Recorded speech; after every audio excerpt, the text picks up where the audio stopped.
Welcome to the 5 a.m. podcast, where we bring you insightful conversations with thought leaders and influencers who are making headway and some waves in their callings. Today, we have an engaging guest he embodies resilience, transformation, and the power of the human spirit. Jonathan McLernon is a man who has not only survived an attempted murder in South Africa, but has also overcome significant personal and financial setbacks to become an expert in brain-driven weight loss. From losing his life savings to shedding 100 pounds, Jonathan's journey is nothing short of inspirational. He's worn many hats, from nanotechnology research chemist to Navy Marine engineer, and now as a weight loss expert and business owner. Jonathan is here to share his insights on personal growth, overcoming adversity, and his unique approach to sustainable weight loss. Now, before we roll that intro, please share this with a friend and your network. I know this is going to be an enjoyable and engaging conversation. There's two other things that I'm going to ask you to do. If you could be so kind as to give 5 a.m. podcast a 5-star review on your favorite podcast player. And if you really want to help the show, head over to buymeacoffee.com/5am podcast and drop a couple virtual bills into the barrel. Now, let's roll that intro and dive into this fascinating conversation.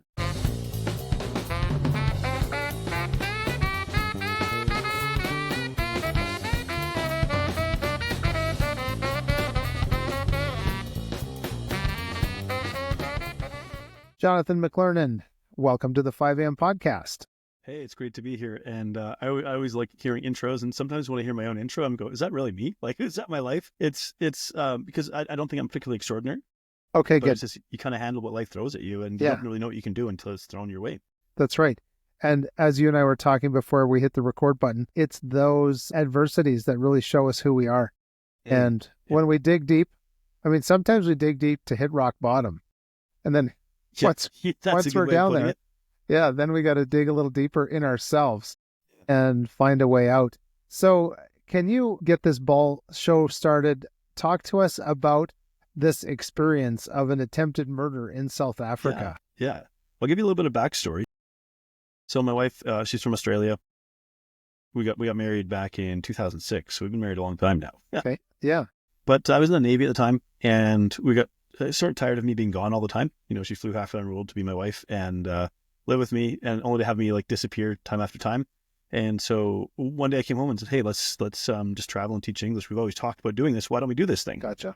So we packed everything in a storage unit, hopped on a plane to Puerto Vallarta, got to Mexico, went inland to Guadalajara, and started teaching English down there.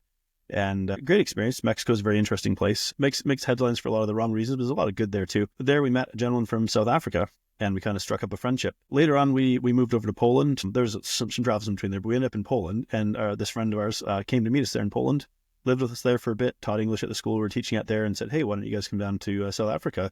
You know, my parents are running this hospitality kind of youth initiative here, and they're helping underprivileged young people, you know, improve their life skills and employability and things like that. And we said, hey, that sounds like an amazing experience. Let's do that. So we flew on down to South Africa in 2011. This incident happened within like 2 weeks of getting there. Wow.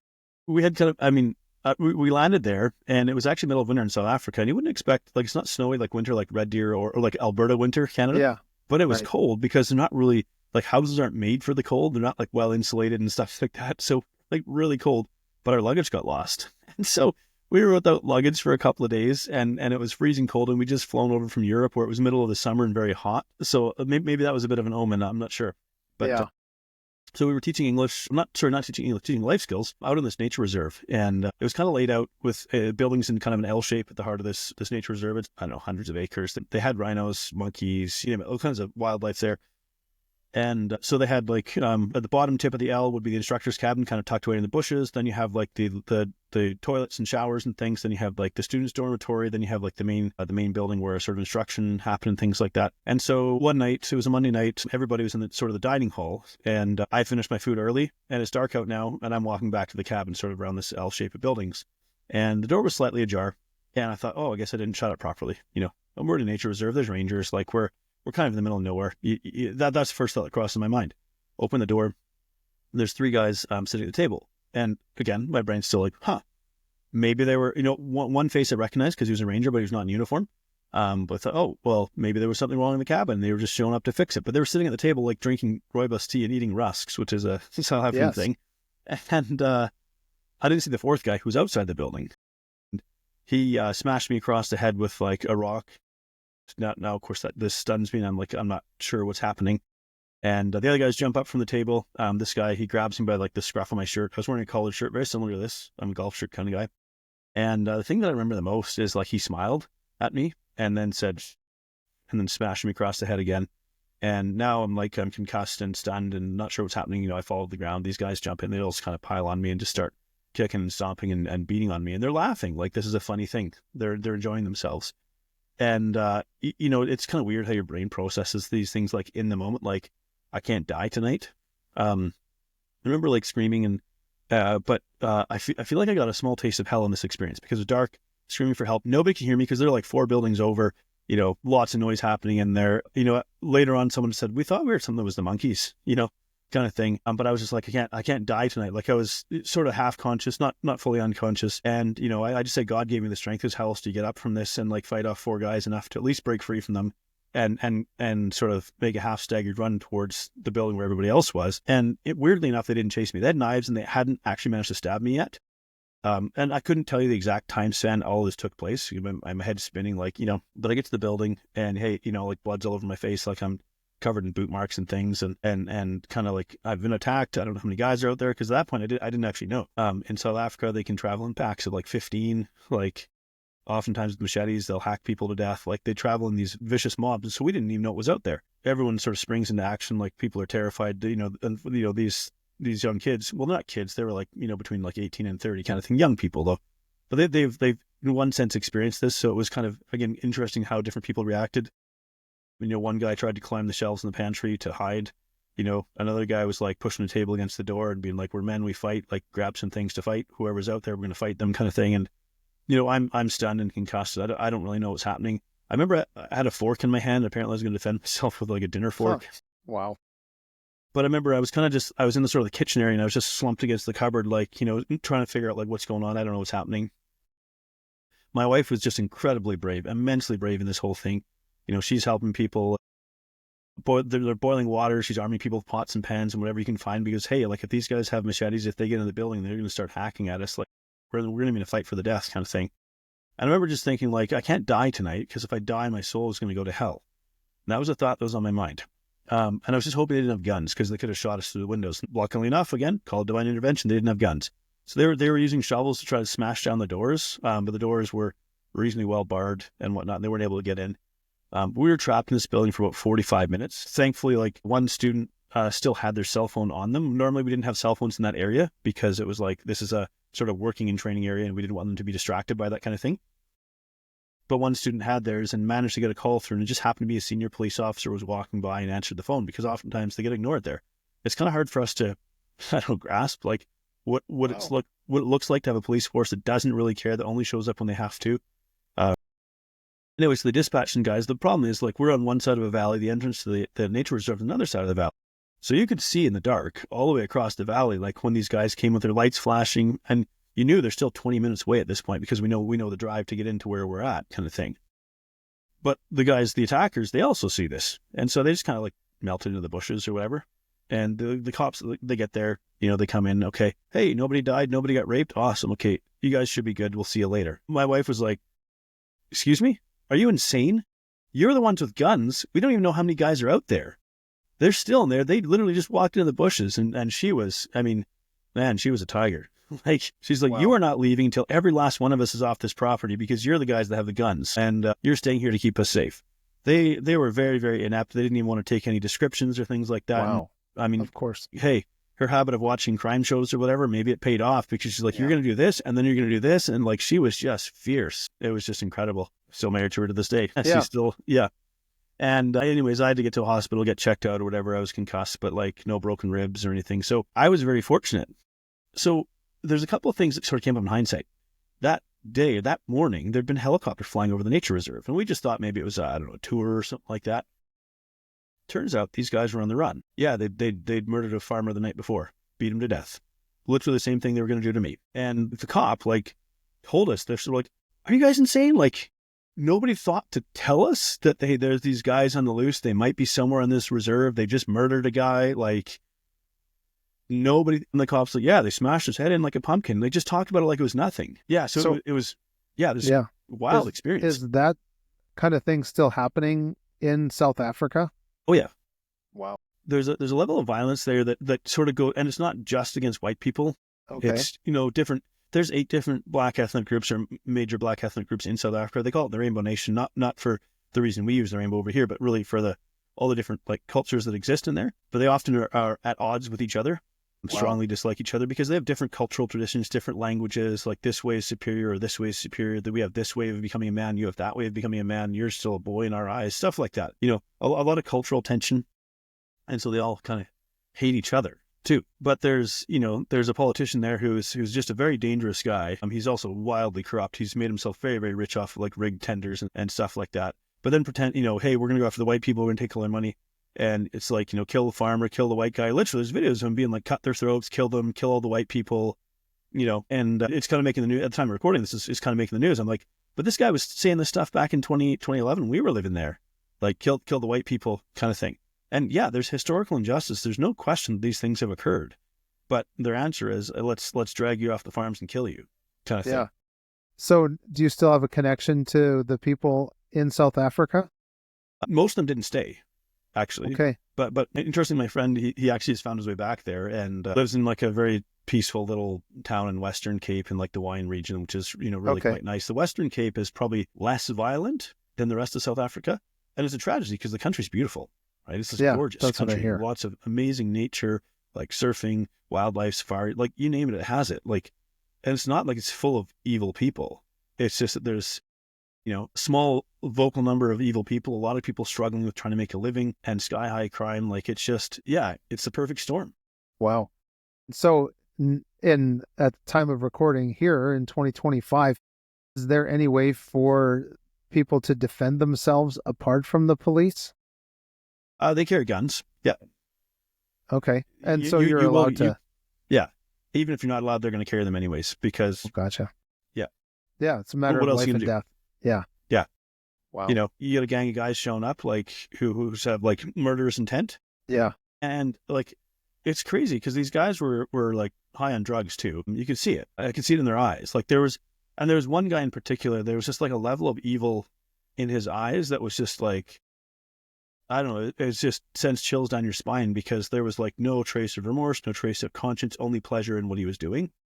Like this whole, like that he was, and the reason that they didn't just like stab me to death and is because they want to draw it out. They want you to suffer. Is that That's right? the whole point. Whoa. Diabolical. They want you to feel their power over them. Wow. Sorry, their power over you. Yeah. And so they're going to drag it out and they're going to make you suffer and they're going to laugh at your suffering. They're going to watch you suffer and wow. Yeah. There's a level of evil that exists there. Now, a lot of our students are traumatized by this too. And as we were debriefing, going through a bit of therapy and counseling, we didn't get a lot of it, but we got a little bit at least. They were all like very sorry that it happened to us and like angry that it happened. And they weren't cheering for this. Like they weren't excited that, and so, I don't want people to think like every black person over there hates every white person over there and things like that. But it is a very volatile situation. And the level of crime there, the level of corruption there, it's just awful. So it's a country it's in a mess. Yeah. So do you think, I know I want to get more to your story. For sure. We're burning through the daylight, but that's okay. Do you think that they're going to do what they did in Rhodesia? It may get to that. If Julius Malema gets there into power, they will do that. That's something that even seems beyond what Sun Tzu said about burning down the city so you can rule over the ashes. This is what they're doing. Like there's this argument, hey, like a majority of like farmland is still owned by white farmers. You go, okay, you want to take it over. Do you know how to farm? No, but I want the land. Okay, but what are you going to do with it? If you get given 100 acres and you use like a quarter acre to like raise a little bit of food for your family, then you have 99 acres just sitting there doing nothing. And then all these people that used to be employed by it are no longer employed, who like benefited from that. And again, it's not lost on me the historical injustice that took place, but the way that they're going about it is just atrocious. Yeah. Well, yes. interesting too that the role that Britain played actually in apartheid, as opposed to, that's quite a history that There is is, pretty yeah. murky in that nation. Even that it was 100 years before the first Boer set his eyes on a dark-skinned African person. They were like 700 miles apart. Okay, yeah. And you know, who talks about that, right? Like 100 years. So that's Yeah, amazing. there was also like the Zulu who weren't from there originally. They came down, they slaughtered the Sand Bushmen, like literally just nearly wiped them out to extinction. There's a very, very small number of them left. They're a much smaller race of people. And Wow. the Zulus are these, Oh yes, right. historically they're very large, Yeah, genetically just very like large, warlike, aggressive kind of people, and you see it over there. This isn't me trying to criticize them. It's just an right. observation, right? And Yeah, and they slaughtered. There's a lot of like South Africa is a nation of immigrants of like people coming down from other areas right. and coming and colonizing that land. It wasn't exclusive to white people, and so. But those sorts of things get like, and like to the detriment of all of humanity, these things sort of get ignored from history, right? Oh yeah, Racism doesn't, I don't want to put it this way, like it doesn't reside in only one race of people. absolutely. It resides in every human being. The potential for it is what I would say. Yeah. It's like the Bible says the human heart is evil above all things. Yeah. So that says it all right there. Yeah. Yeah. But well, let's go down another road, and Absolutely. we'll ask you, because there's much more to your life than this, and I want to There get is. into the how you had some financial setbacks Yeah. and you were able to find the strength to rebuild your life. That was a tricky one, I'll admit. So a number of years down the road. So the one thing I'll say to people is like, I can talk about this now with, I'll say a relative degree of ease because I've done the work to get Gotcha. to the place where I can speak about it. But this affected me for a very, very long time in my life. I probably went through a decade of a lot of struggles, a lot of mental health struggles, a lot of self-loathing and self-hatred because I didn't know who I'd become or what had happened to me. How did I become this person? And had to dig my way out of that. In sort of my, I'll just put this out there very quickly. I won't go into too much detail, but I actually forgave those men. I never saw them again, but I forgave them. I made peace about it with God, about what had happened to me. So I made a conscious decision. I went to God and said, like, I need to forgive these men. I want this out of my heart. And then I just want to trust it in your hands. I don't even want vengeance on them. I just want to trust in your righteous judgment. That's all. So I just want to leave it to you. That was a part of the healing process. It's actually a very necessary thing to do. Sometimes people fear that if forgiveness means that they don't have to answer for what they did. And so everybody has to answer in some way for what they did. But God is the righteous judge, and God knows the hearts of mankind, and God knows how to work with people in such a way. And the way that I sort of helped get to this place of forgiveness by the grace of God was really to even just ask the question, what happened to them in their life that led them to this place where this is what they were doing? It doesn't excuse their behavior, because there's plenty of people who've had a hard life who didn't turn to murdering people, but at least ask them the questions and try to get to some degree of understanding of what led them to that. Had they been born in a different country under different circumstances, would they have still behaved in this way? Maybe not. And so that's part of leaving it to God. But in this sort of diminished state, mentally, emotionally, in some ways, very fragile. I was struggling with my weight. I used to be an athlete to becoming morbidly obese, and this struggle of who I was, who am I, where was the guy that I used to know? I ended up stepping in to help a friend who had a struggling business. He was having a dispute with his former business partner at the time. So because he was my friend, I stepped in to help out. Turns out I was pretty good at it. I have a background in chemistry and marketing, among other things, marketing psychology, and this was a nutrition and supplement store. And so I started helping out there on my days off. I was at this point in time, I was working what we call the oil patch. So I was doing nitrogen fracking for an oil field company in Alberta. As you do. As you do, because I'm not from Alberta originally, but when one thing doesn't work out, Yeah. let's go to the oil patch, And so that's what I did. But on my days off, I'd go to the store, and then people started asking for me, like, hey, where's this guy? Because I was running the 15-6 rotation. So I ended up quitting my job and then taking over running the store. And there was all of this promise, we're going to franchise it, we're going to do all these different things with it. Long story short, turns out the books were being cooked. The accountant and he was in on it. I was not. It was partly a way to lose money for one of his other companies that was quite profitable, stuff like that. There's this whole scheme going on that I was totally not savvy to. And I'm a trusting guy, and this guy was a part of a Christian fellowship that I was a part of. So I don't go into this relationship thinking, well, this guy's probably a pathological liar. I think this is a guy who's been a friend to me. He's helped me out in times of need. I didn't realize that this is sometimes pathological people do to put you in their debt, to basically manipulate you. I had no understanding of these patterns of behavior. I just wasn't looking for it. And so, interesting little sidebar here. I had a previous business partner, and maybe this set me up too for this sort of situation here. We'd set up a light oil field hauling business, hot shot we call it in Alberta. Gotcha. But it was really struggling to get off the ground, and he wasn't really doing the heavy lifting that he was supposed to do. I'd invested, bought the truck. He was supplying the trailer. He was, getting the business. I was doing the hauling, that kind of thing. Then his infant daughter, 6 months old, passed away, which is a tremendous tragedy. And ironically, I was only able to I went to the funeral hall to basically offer my condolences, and then I had to leave for shift. And they're like, if you go to this funeral and don't go to your shift, you're not gonna have a job. That's the oil field for you, Yeah.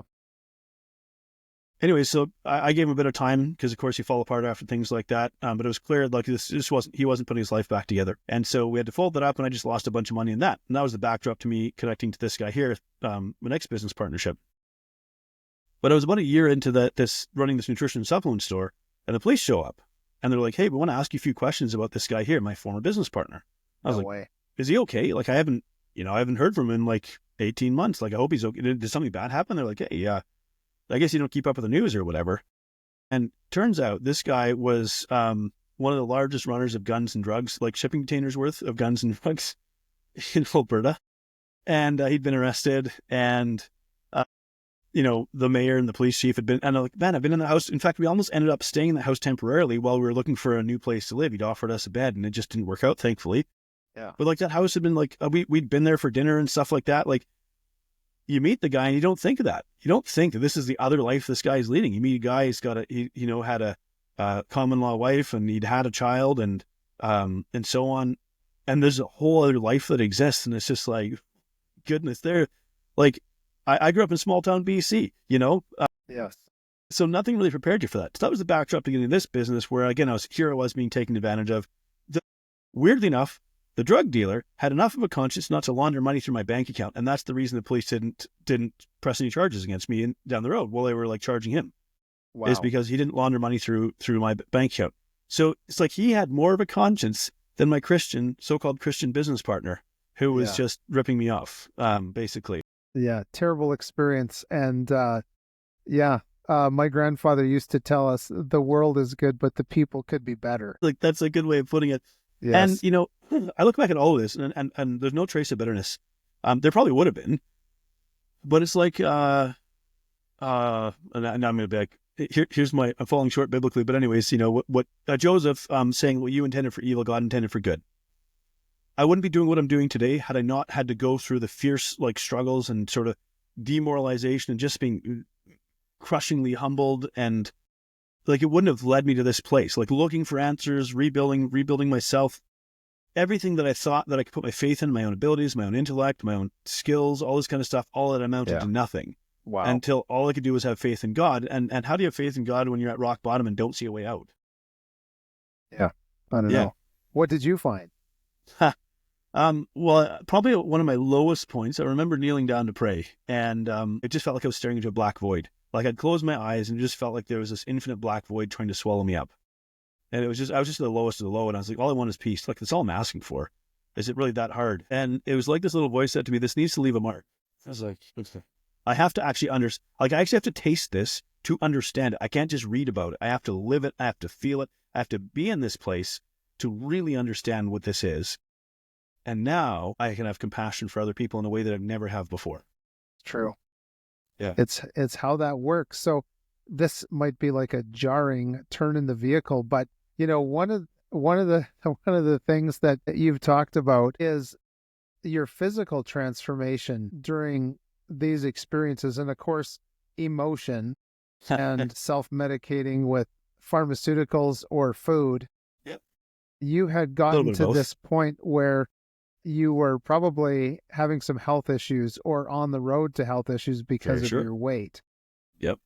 How did you go about getting that weight off? It was great difficulty. Yeah, I bet. Because, as they say, a moment on the lips, a lifetime on the hips and elsewhere. Yeah.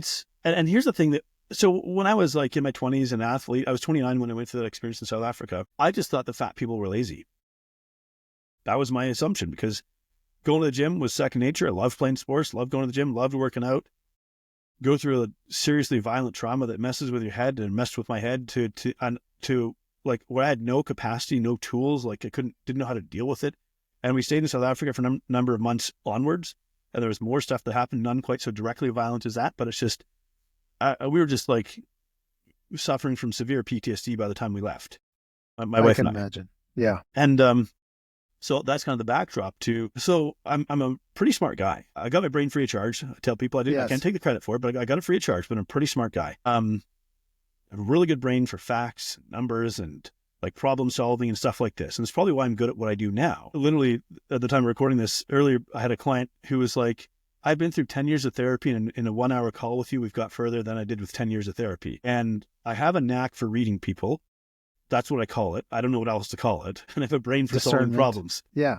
And it just seems to work.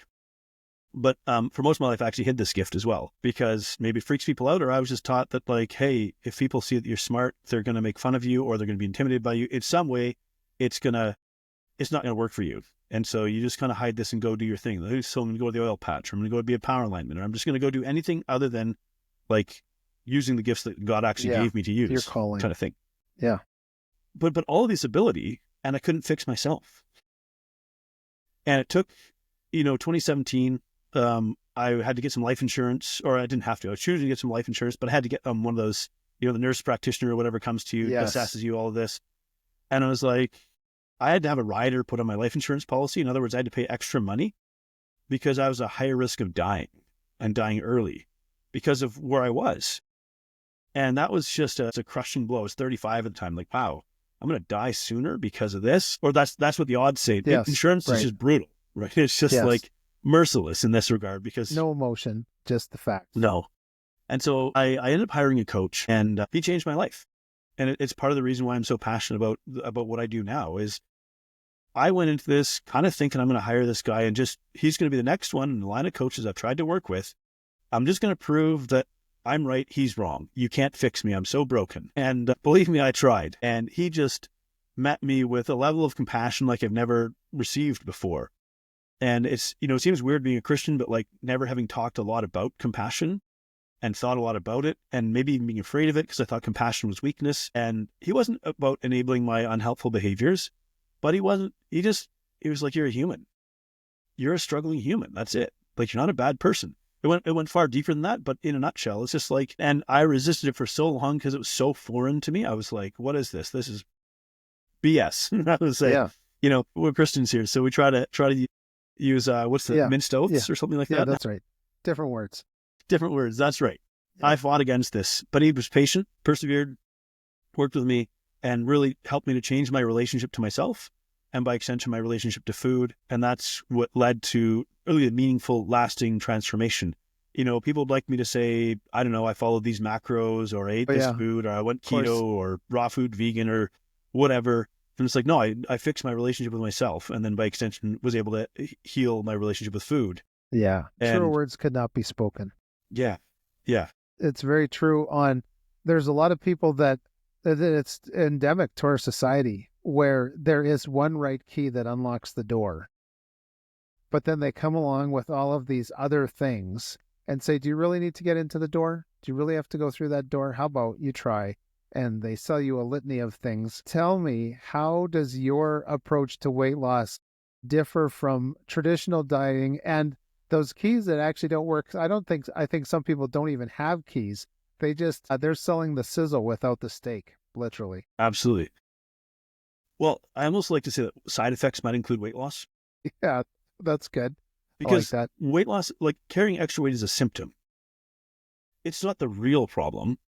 So we're going to figure out what the real problem is. And you're going to do it in a safe and supportive space. And I almost hesitate to use the word safe space because of, I think, how it's been villainized, whatever. What I mean is you can bring whatever you want, dump it on the table. I'm not going to judge you for it. I'm just going to say, hey, let's figure out what's going on. Because you showed up here, meaning you want to change and you want to get better. So I'm going to meet you with unconditional positive regard. And I'm going to say, hey, that behavior was an attempt to solve a problem. I know what that's like. I was literally living that for who knows how long, right? And so that's what I'm going to do. I'm going to meet you there. And we're, it's like this lady, client of mine who, it started out as like helping her to quit smoking, because I do smoking cessation counseling as well. Okay. Yeah. Yeah. sleep science, stress management, nutrition, fitness, smoking, addictions. I just like to say I've got lots of tools in my toolkit. I spent 2 years working in a neuroscience-based tech startup company, a background in psychology and neuroscience now as well. And so it's just, it all seems to work, but it's like, I kind of get a read on the person and I go, I think I know what's really happening here. Because really what I want to understand is, why are you doing this thing that's hurting you? And let's drop the assumptions because you're a bad person morally in some way. Right. And let's figure that out. Because if I just put you in a straitjacket, as soon as the straitjacket's off, you're going to go back to whatever you're doing before, because that behavior was meeting a need or solving a problem for you, even if it's not a great solution. So let's understand you, the whole human behind it. And what's fascinating is, like, you'd think, why in the age of Google and AI and stuff like that, why is coaching even the thing? Why don't I just go to like an AI tool? And there's something about human connection that just cannot be replicated, where it helps your nervous system be regulated. To change, you have to be really vulnerable at a certain point in time. And our survival instincts, like, that's the last thing we want to do is be vulnerable. But if someone has your back, it's now safe to be vulnerable. Yeah. So is this how you maybe help, let's say, reverse engineer people's healthy lifestyles? Oh, yeah. Yeah. So we'll look at a bunch of different things. Food might be one of it. It's not like I haven't totally abandoned nutrition. I mean, my website, which needs probably a bit of an update, we'll say, is still Freedom Nutrition Coach, right? But it's just that depending on the individual and where they want to go, we're going to figure out what's the best or the most impactful place to start. Maybe we're going to fix your sleep. Maybe we're going to change your activity levels. Maybe we make some minor changes or additions to what it is that you're eating. Maybe we have to work on your sense of self-identity, the beliefs that you hold about yourself and about life in general that are steering your patterns of behavior. So each person's unique. Like, nobody gets a template. Nobody gets a cookie cutter. It's like, I'm going to help you, the individual, the unique star that you are, and we're going to figure out what's going on here.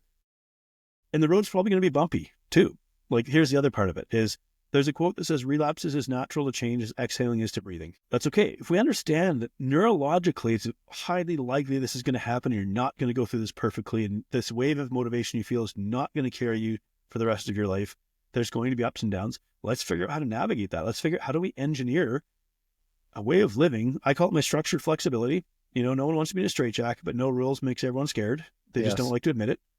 And so what does structured flexibility look like for you? What are the trade-offs you're willing to make to get to the health you want to get to, if we're going to get you there? And maybe the health isn't worth it. But we're going to have that conversation. We're going to figure it out, because here's what we need to uncover. What is your emotionally compelling reason? Like, because to get healthy is uncomfortable. You're literally going to be going against the tide, the current, whatever. Because the reason 70+% of our population is overweight or obese is because our society is massively unhealthy, and it's not a character flaw. It's literally modern technology, modern food, modern lifestyles, all these things that we've solved all the problems of, like, hey, we don't have to expend any energy to acquire food anymore, and we have super calorie dense food available, and our brain loves it. Yes. It is hard work to get healthy. And believe me, I'm like, man, I wish I could just be one of those guys that, like, slaps up a poster and be like, hey, 30 pounds in 30 days, man. Your life's going to be forever changed. But I can't, because I know it's not true. Yes. It's like, I got to tell you the truth about this, but we can help you do it. Yeah. So this is just like hours and hours of conversation, but let's get back to your story in that you sharing with us your most challenging moment in, I would say, your weight loss journey, but that's not actually it, is it? Yeah. Well, it was harder to forgive my former friend and business partner than it was to forgive the guys that tried to kill me. I can understand that. It was a personal betrayal. Yeah. And it was a personal betrayal that went beyond just like natural friendship. It was like a spiritual betrayal as well. I still had to have peace, but that was really, really difficult. Yeah. But it's like, again, I think we got to be brought to the end of ourselves, because people say, well, God's not going to give you anything you can't handle. I say, yes, he will. Yes, he will. He'll give you something that you can handle by his strength, but you can't do by yourself. Because if you could handle it by yourself and in your own ability, who gets the glory? Yes. Well, and then too, you don't need other people, and you don't need God. Oh man. You know what's really cool? What I love, like, I'm very passionate about what I do. I absolutely love what I do. It's I can tell. I feel like so fortunate that the thing that I'm passionate about is the thing that I get to do to make a living. I'm like, I just won the lottery. But I like to frame it like this way. So every one of us has gifts. God gives every one of us gifts in some context, some way, shape, or form. So I'm not unique. I mean, I am unique, but I'm not unique in that I have gifts. I believe everybody does. And part of my role is maybe just to help you figure out what yours are. I often identify with the biblical character of Daniel, an advisor to royalty. I'm like, hey, I can see in you maybe what you can't yet see in yourself. I'm going to help you not only see that, but believe it's possible for you. And that's the exciting thing. In fact, I tell people you can borrow my belief in you until you believe in yourself, because I know what I see. So God gives us gifts. And then you get lifted up in your gifts. Hey, I'm pretty good at this thing. Look at me. I'm pretty special. And then you get humbled. And I got humbled hard, like very hard, on more than one occasion. In fact, on many occasions, to like the point of just the pit of black despair and hopelessness kind of thing. And then, it's like, what was it, Jeremiah? Anyway, Psalmist wrote, he lifted me out of the miry clay. And it's like, hey, now that you've been humbled, how about you trust your gifts in my care and my leading and my guiding, and see what we can do. And I'm not a gazillionaire. I'm not even aspiring to be. I live a purpose-filled life because I put my gifts in God's care and go, hey, you help me. And not everybody I work with is religious. I work with people that probably their values completely contravene mine as a Christian. But as a human being, I will still help them because that's what they've asked for. Just as long as you don't tell me to plant a flag and extol whatever it is you believe that contravenes my beliefs, that's fine. As a human being, I'm going to help you because that's what good people do. Yeah. And so speaking of that, how can our viewers get in touch with you? You can go to freedomnutritioncoach.com. There's a link there where you can just book a 30-minute chat with me. There's no charge. I'm happy to just have a chat with someone to see if I'm the right fit for you, because I will say it, I'm not for everybody, but I feel like I can help just about everybody. I'm like, if you come to me with a problem, one of two things is going to happen. I'm going to either be able to help you, or I'm going to point you in the direction that you need to go. And I'm going to be able to say, hey, this is the kind of help that you need. This is the kind of person you're going to be looking for. I joke sometimes as a health concierge in the context. Yeah, that's great. And that's often what people need. They don't know which direction is up, but if nothing else, they can get help along the way. And unfortunately, we have to cut this short. I'm sure I've got at least another 37 and a half questions to ask, and yes, we could be here all afternoon, but that's what extra episodes are for. So we'll circle back, ladies and gentlemen. But Jonathan, absolute pleasure to have you on the show today. Thank you. It's been a pleasure. Yes, that was a great conversation. And Jonathan, I sincerely thank you for being here and wish you all the best. And you're touching a lot of people's lives. And that's when we have that opportunity to do that, that's what we're here for. And it just ticks all the boxes for us. So yeah, keep going. Godspeed to you, as has been said in the past. But I want to thank our viewers too. We appreciate you joining in on this conversation. Don't mind the eavesdroppers whatsoever. If you haven't already, please help us grow this channel. Give us a like and a subscribe. Definitely share this with your friends, because I'm sure each of you has at least one or three names that you could share this with, and hopefully somebody would pick that episode up and give Jonathan a call. And so after you've done sharing that with your friends, there's another thing we'd love for you to do. As I mentioned at the top of the show, you're still here, so you hear it again. We're just hoping that you would give us a 5-star review on your favorite podcast player. Now, what the marketing people tell us is if it's not 5, it's a 0. And so if you're above 0, if you could just take that extra step to the 5 stars, we would appreciate that very much. And of course, I need to mention the opportunity to support us at www.buymeacoffee.com/5am podcast. We would appreciate it if you dropped a few bucks in the barrel. We've upgraded from a coffee cup to a barrel, so it fits more in. Thanks for your support, everybody. I'm Michael Klassen. Until next time, may you seize your day and spread love and goodness.